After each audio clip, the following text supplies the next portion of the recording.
আসসালামু আলাইকুম, hello viewers, welcome back. আজকে আমি আপনাদের সাথে একটা মজার নাস্তার রেসিপি শেয়ার করছি।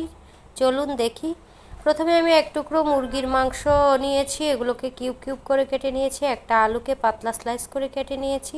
আমি সবগুলো উপকরণকে সামান্য আদা বাটা, রসুন বাটা, গোলমরিচ, লাল মরিচের গুঁড়ো, লবণ দিয়ে ম্যারিনেট করে রেখেছি এবং আমি একটা বেটার তৈরি করে নিয়েছি।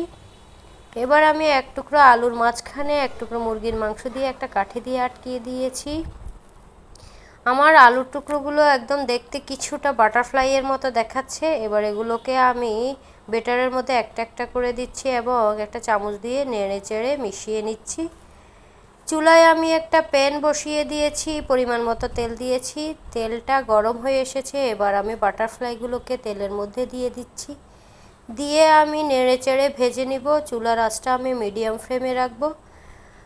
আমি এগুলোকে এবার উল্টিয়ে পাল্টিয়ে ভেজে নিব। ক্রিস্পি এবং সোনালি রং হওয়া পর্যন্ত আমি এগুলোকে ভাজতে থাকব।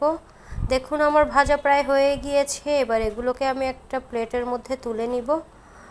আমি একটা একটা করে সবগুলোকে তেল থেকে তুলে নিচ্ছি।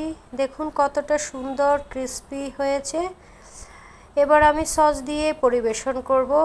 আমার বাচ্চারা এই নাস্তাটা খেয়ে খুবই মজা পেয়েছে। আপনাদের কেমন লেগেছে অবশ্যই আমাকে কমেন্টস করে জানাবেন। সবাই ভালো থাকবেন, সুস্থ থাকবেন, অবশ্যই আমার পাশে থাকবেন। আল্লাহ হাফেজ।